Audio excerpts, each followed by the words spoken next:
وزیر ہیں, ماہر قانون ہیں, پاکستان کے سینئر ترین کامیاب ترین لائرز میں ان کا شمار ہوتا ہے. علی ظفر صاحب آپ کا بہت شکریہ. سید امجد شاہ ہمارے تیسرے مہمان ہیں, وائس چیئرمین ہیں پاکستان بار کاؤنسل کے, ان سے بھی ہم کچھ دیر میں بات کریں گے. عرفان قادر صاحب, اگر میں بات آپ سے شروع کروں, یہ اس وقت جو ایک عجیب سا ڈیلیما ہوا ہے, یعنی جو میں شروع میں کہہ رہا تھا کہ ہمارا جو ایک اخلاقی معیار ہے وہ چیلنج ہو رہا ہے, جب رضا ربانی صاحب جیسے, جب حامد خان صاحب جیسے, جب علی احمد کرد صاحب جیسے لوگ یہاں پہ ایک کنفیوژن پیدا کرتے اور ایک طریقے سے جسٹیفائی کرنے کی کوشش کرتے ہیں کہ یہ کیوں ہوا, تو یہ ایک میرے خیال میں تو یہ ایک بحرانی کیفیت ہے. یہ کیوں ہو رہا ہے ایسے؟ دیکھیں, میں علی احمد کرد صاحب کا یا حامد خان صاحب کا جو ویو پوائنٹ ہے یا رضا ربانی صاحب کا ایک ویو پوائنٹ ہے, اس پہ تو میں نہیں چاہوں گا کہ میں کوئی کامنٹس دوں کہ وہ صحیح ہے یا غلط ہے. لیکن یہ ساری چیز پہ اگر آپ مجھ سے پوچھیں گے تو میں اپنا ویو پوائنٹ ضرور دوں گا. اور میرا ویو پوائنٹ بالکل سمپل ہے, وہ یہ ہے کہ یہ اسینشلی جو ایشو تھا شروع میں وہ پریسیپیٹیٹ کیسے ہوا, وہ ذاتی انا کا مسئلہ تھا. ایک وکیل صاحب گئے اپنی والدہ کو دکھانے ڈاکٹر صاحب کے, اور وہاں پہ انہوں نے غالباً یہ کہا کہ جی وہ وکیل ہیں اور ان کو کوئی بہتر ٹریٹمنٹ ہونی چاہیے. تو میں سمجھتا ہوں کہ یہ ایک ذاتی مسئلہ تھا, اس میں سارے وکلاء کا انوالو ہونا جو تھا وہ میری سمجھ سے باہر ہے. اور اگر وہ وکیل صاحب چاہتے تھے اور سمجھتے تھے کہ ان کو ایک ڈگنیٹی کے ساتھ یا ایک ڈگنیفائڈ طریقے سے ٹریٹ نہیں کیا جا رہا, تو ہماری آئین میں ایک آرٹیکل 14 ہے, اس میں لکھا ہوا ہے کہ dignity of man shall be inviolable. تو وہ اس آرٹیکل کے تحت ڈگنیٹی جو ہے وہ مین کی تو ہے, لیکن ڈگنیٹی کسی ڈاکٹر کی یا کسی وکلا کی تو آئین میں نہیں لکھی ہوئی, یا کسی جج کی یا کسی وزیر کی. تو سب سے پہلی بات تو یہ ہے کہ ہمارے جو کانسیپٹس ہیں وہی درست نہیں ہیں. اور یہ ایسے ہی ہے جیسے کہ کل کو فہد حسین صاحب آپ کسی ڈاکٹر کے جائیں اور آپ کو لگے کہ آپ کو کوئی اٹینڈ نہیں کر رہا تو آپ ساری صحافی برادری کو انوالو کر لیں. اس طرح تو کبھی نہیں ہوتا. یا کوئی ہائی کورٹ سپریم کورٹ کا جج کسی ڈاکٹر کے پاس گیا بیچارہ, تو وہ بعد میں سارے ججز کو انوالو کر لے کہ جی میں گیا تھا تو ڈاکٹر نے مجھے اٹینڈ کرنے میں دیر کی تھی, یا کنٹیمپٹ نوٹسز شروع کر دے. تو یہ میں سمجھتا ہوں کہ یہ طریقہ کار صحیح نہیں ہے. اور یہ ساری وکلاء کی جو ہماری جو کاؤنسلز ہیں, بار کاؤنسلز اور ایسوسیشنز, تو میری تو ان سے یہی درخواست ہوگی کہ اس پہ آپ نے تو کچھ کیا ہی نہیں ہے, تو آپ کیوں انوالو ہو رہے ہیں؟ آپ اس چیز سے علیحدہ رہیں اور آپ ایک نیوٹرل رول پلے کریں ڈاکٹرز اور ان وکلاء کے درمیان جن کا کہ یہ جھگڑا تھا یا جہاں سے یہ معاملہ پریسیپیٹیٹ ہوا ہے.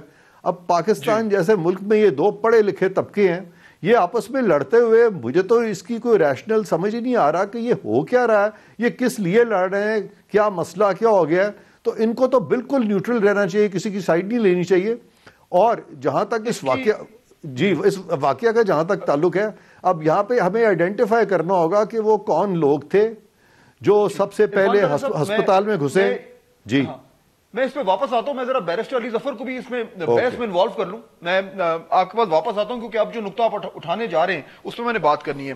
علی ظفر صاحب, یہ جو ابھی آپ نے سنا عرفان قادر صاحب نے کیا بات کی, اور جو وہ بات کر رہے ہیں وہ بالکل درست کہہ رہے ہیں. یعنی یہ اگر عرفان قادر صاحب جیسے اتنے سینئر قانون دان جو ہیں ان کے ذہن میں یہ کنفیوژن پیدا ہو رہا ہے کہ یہ ہو کیا رہا ہے, یعنی ایک انبلیویبل سی صورتحال بن گئی ہے, تو یہ واقعی میں ایک پریشان کن بات ہے جس کو اب ہم اگنور نہیں کر سکتے. مجھے یہ بتائیے علی ظفر صاحب کہ کیا اس کے پیچھے ایک ذہنیت ہے وکلا برادری میں کہ وہ قانون سے بالا تر ہیں؟ کیا یہ ذہنیت جو ہے وہ پنپ چکی ہے ایک پوری برادری میں کہ قانون کے ہاتھ ان تک نہیں پہنچ سکتے؟ دیکھیں فہد صاحب, آپ نے دو بڑے اچھے, جب آپ نے اوپننگ کی تو دو بڑے اچھے آپ نے ایک اچھا الفاظ استعمال کیا اور ایک بڑا اچھا آپ نے تھیم بیان کی. الفاظ آپ نے کہا کہ بڑا یہ افسوسناک واقعہ تھا, اس میں کوئی شک نہیں کہ واقعہ بڑا افسوسناک تھا, بالکل نہیں ہونا چاہیے تھا. کسی کو حق نہیں ہے کہ وہ ہسپتال پہ حملہ کرے, توڑ کرے جہاں پبلک کے مریضوں نے آنا ہے. اس میں تو میرا خیال ہے اس میں کوئی شک نہیں ہے کہ 99.99% وکیل جو ہیں وہ جس طرح باقی پاکستان کے شہری اس کو کنڈیم کرتے ہیں, اس طرح باقی 99.9% جو وکیل ہیں جو پاکستان کے شہری ہیں وہ اس کو کنڈیم کرتے ہیں. تو اس کو سائڈ پہ کر دیں. اب آپ نے دوسری جو تھیم بتائی تھی وہ بڑی اہم ہے. آپ نے کہا تھا اپنی اوپننگ میں کہ جھگڑا دو گروپس کا تھا, یعنی کچھ لوگوں کا, کچھ انڈیویجولز کا, جو کہ پینٹ کیا گیا ہے جس طرح کے ڈاکٹرز اور وکلا میں لڑائی ہے. تو میں یہ آپ کو سب سے پہلے کلیئر کرنا چاہتا ہوں, اور میرا خیال ہے آپ بڑے ریزنیبل, بہت ہی ریزنیبل جرنلسٹ ہیں. جس طرح آپ کو یہ ایکسپلین کرنا چاہیے وہ اس طرح ہے کہ دو ڈاکٹرز اینڈ لائرز میں یہ جھگڑا نہیں ہے, یہ دو گروپس کا ہی جھگڑا ہے جو کہ ایسکلیٹ ہو کے اس وقت لگ اس طرح رہا ہے جس طرح کے دو پیشوں میں یا دو پاکستان کے جو سب سے اہم پیشے ہیں ان میں جھگڑا ہو رہا ہے. ایسی بات نہیں ہے. ہوا یہ ہے کہ یہ دو گروپس تھے اور گروپس میں آپس میں جھگڑا ہوا,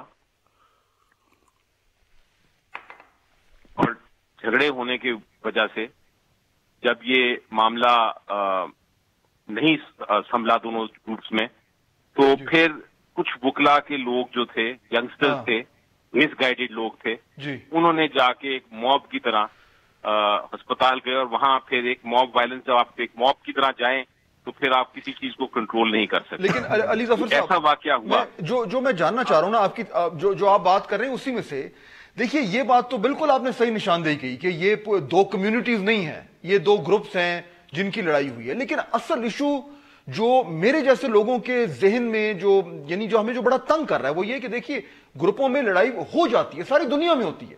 مثال کے طور پر اگر یہاں پہ کسی ایک گروپ کی لڑائی ہوتی ہے کسی ایسے شخص سے جو یہاں نیشنل اسمبلی میں کام کرتے ہیں مثال کے طور پر, تو یہ امکان بالکل صفر ہے کہ وہ گروپ جائے گا پارلیمنٹ کے اندر گھسے گا اور اس پارلیمنٹ کا جو مین جو ہال ہے اس کو جا کے جو ہے وہ تباہ کر دے گا. یہ نہیں ہوتا.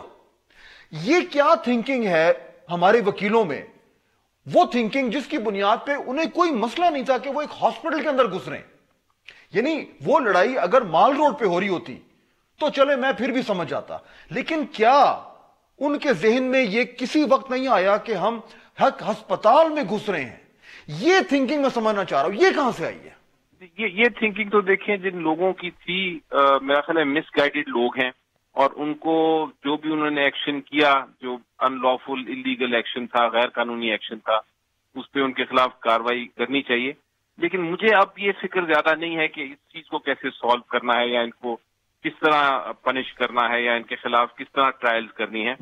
وہ تو قانون کا کام ہے اور وہ حکومت کی ایڈمنسٹریشن کا کام ہے, وہ تو ہوگا ضرور اور ہونا بھی چاہیے, اور اس میں کوئی بھی بار ایسوسیشن اس میں رکاوٹ نہیں ڈال سکتی, نہ ڈالنی چاہیے.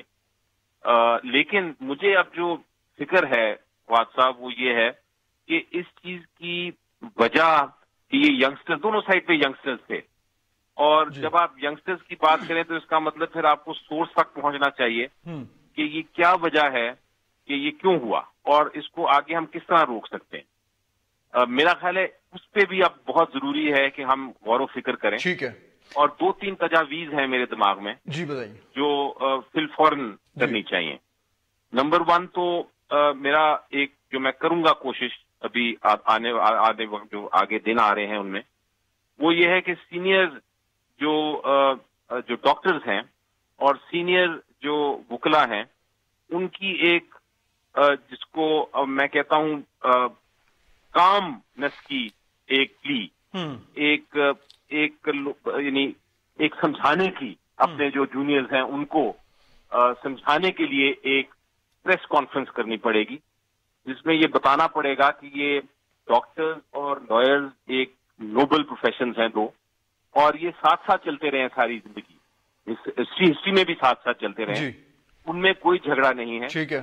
اور دوسری چیز جو سمجھانی پڑے گی وہ ہے کہ ینگسٹرز آپ لوگ اب اس کو جو انسیڈنٹ ہو گیا ہے بڑا غلط ہو گیا, دونوں سائڈ اپالوجی کریں اور جو قانون ہے اس کے مطابق سزا ہو. اچھا, دونوں پارٹی جو انوالوڈ ہے, چاہے ڈاکٹر ہے, لیکن میں اگر وکیل ہے, چاہے کوئی اور ہے, ٹھیک ہے, میں اگر اس سے شخص کو ایک قدم آگے چلوں, سزا بھی ہو. ٹھیک ہے, یہ کرنے کے ساتھ ساتھ ہمیں دوسری تجویز میری یہ ہے، یہ بھی سوچنا ہوگا کہ کیا ہمارے جو کریکولم ہے، جو ہماری ایجوکیشن ہے پرٹیکولرلی ڈاکٹرز کی اور لائرز کی، اس کے اندر کیا اب ہمیں ضروری نہیں ہے کہ ہم یہ ایتھکس اور جو علی ظفر صاحب میں اس سجیشن پہ آتا ہوں واپس، ری ایمفسائز کریں. تھوڑا سا معذرت کے ساتھ میں آپ کو روکوں گا، میں اس سجیشن پہ آتا ہوں کیونکہ بڑی امپورٹنٹ آپ نے بات کی ہے کہ یہ جو اس طرح کا ایک پورا کراؤڈ ہے جو وکلا کی صفوں میں آ گیا ہے، اس کی کیا تعلیم ہو رہی ہے، کیا ایجوکیشن ہو رہی ہے، it's a very important point. میں اس پہ واپس آنا چاہتا ہوں، لیکن میں ایک سیکنڈ عرفان قادر صاحب کو ذرا انوالو کروں. عرفان قادر صاحب، یہ جو ابھی علی ظفر صاحب بات کر رہے تھے،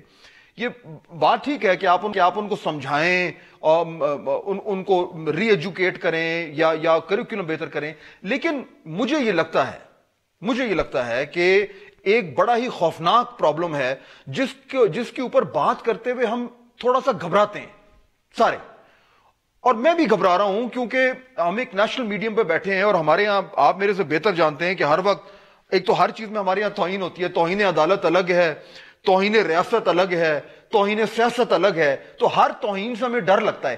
لیکن یہ جو ایک دیدہ دلیری ہے وکلا میں کہ ہمیں کوئی چھو نہیں سکتا، اس کی سورس آف سٹرینتھ کہاں سے ہے؟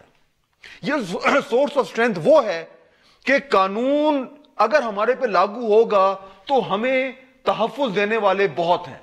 ہماری بیک پہ بڑے بڑے قانون کے جو ہیں وہ جو معمار ہیں وہ بیٹھے ہوئے ہیں، اور جو کرمنل جسٹس سسٹم ہے اس کے تھرو ہماری جو کرائمز ہیں وہ پروسیس نہیں ہو سکتی. یہ سسٹم میں ایک پروٹیکشن ملی ہوئی ہے جو لیگل کمیونٹی ہے. میں درست سمجھ رہا ہوں یہ؟ نہیں، میں یہ نہیں کہہ رہا کہ آپ درست نہیں سمجھ رہے. آپ کا ایک پرسیپشن ہے اور علی ظفر صاحب کا بھی ایک پرسیپشن ہے، لیکن یہاں پہ میں علی ظفر صاحب کے پرسیپشن سے ایگری کر رہا ہوں، کیونکہ علی ظفر صاحب نے بالکل ٹھیک کہا ہے کہ یہ لیک آف ٹریننگ ہے. دیدہ دلیری آپ کا خیال ہے دیدہ دلیری ہے، یہ دیدہ دلیری نہیں ہے، یہ لیک آف ٹریننگ ہے. اب سوال یہ پیدا ہوتا ہے کہ یہ لیک آف ٹریننگ آئی کہاں سے؟ یہ لیک آف ٹریننگ ہمیں خود بہت سارے ہمارے جو سینئر لوگ تھے جو میچور پوزیشنوں پہ تھے، ان کا جو بچپنا سامنے آیا ابھی ریسنٹ پاسٹ میں. وہ آپ وقت بھول گئے ہیں کہ ایک چیف جسٹس جو تھے وہ بھی ہسپتال کے اندر گھس گئے تھے. ان کو کیا اختیار تھا کہ وہ ایک ہسپتال میں جا کے انسپیکشن شروع کر دیں ایک پرائیویٹ ہاسپٹل میں، اور وہ محمود بھٹی جو اس کے ڈائریکٹر تھے ان کو ڈانٹنا شروع کر دیا تھا بری طرح سے. اس طرح ڈانٹ رہے تھے جیسے کہ وہ ان کے کوئی ذاتی نوکر ہے. چیف جسٹس صاحب کو کیوں نہیں بارز نے بتایا کہ چیف جسٹس کا کوئی کام نہیں ہے اس طرح بیہیو کرے؟ وکلا کیوں ڈرتے رہے اس وقت؟ ان کی بھی تو ایک عدالت میں جا کے جج کا فون اٹھا کے پھینکا تھا، اور ایک عدالت میں جا کے میں 3 دفعہ یہ کہہ چکا ہوں اپنے پروگرامز میں کہ لٹرلی کورٹ روم میں پروسیڈنگز چل رہی تھیں. عدالت میں ایک سیشن جج کی عدالت اتنی ہی اہم ہے جتنی چیف جسٹس آف پاکستان کی ہے. وہ پروسیڈنگز اتنی سیکریڈ اور سینکٹیٹی کے لائق ہیں جتنی کہ سپریم کورٹ کی ہیں. وہاں پہ جا کے پروسیڈنگز کے دوران، کورٹ پروسیڈنگز کے دوران جاتے ہیں، وہاں پہ سرزنش کرتے ہیں اور موبائل اٹھا کے پٹک دیتے ہیں. کیوں نہیں کسی سپریم کورٹ کے جج نے اس چیز کا نوٹس لیا؟ کیوں نہیں بارز کیوں خاموش رہی؟ اسی چیز کی وجہ آج یہ ہوئی کہ یہ آپ بالکل ہمارے بار کے جو لیڈرز ہیں ان سے پوچھیں آپ. یہ چیزیں جو ہیں اگر تب پن پوائنٹ کر دی جاتی، کوئی ان کو پن پوائنٹ کرتا، آواز اٹھاتا، کہتا، تو پھر غالباً یہ جو ہمارے ینگسٹرز ہیں یہ مس لیڈ نہ ہوتے. یہ میٹیگیٹنگ سرکمسٹانسز ہیں یہاں ہمارے ینگسٹرز کے لیے، یہ بیچارے مس لیڈ ہوئے ہیں اور مجھے ان پہ ترس آتا ہے کہ یہ کیوں مس لیڈ ہو رہے ہیں. عرفان قادر صاحب، مجھے بریک لینی ہے، بڑا امپورٹنٹ جگہ ڈسکشن ایک جگہ پہ پہنچی ہے. بریک لیتے ہیں، واپس آتے ہیں، یہیں سے اس بات کو آگے بڑھائیں گے.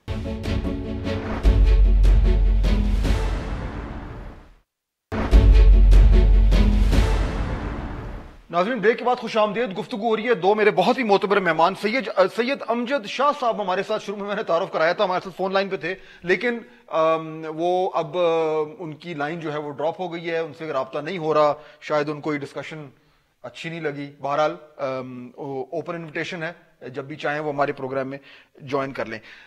عرفان قادر صاحب بریک سے پہلے بات کر رہے تھے، علی ظفر صاحب کے آپ نے آرگیومنٹ سنا. میں یہ دونوں بہت ہی معتبر جو ہیں وہ لیگلز ہیں، لیکن میں بہت ہی احترام سے، اگر میں تھوڑا سا مجھے آپ اجازت دیں، میں آپ دونوں سے ڈس ایگری کروں گا. دیکھیے، آپ نے کہا عرفان قادر صاحب کہ یہ لیک آف ایجوکیشن ہے، لیک آف ٹریننگ ہے.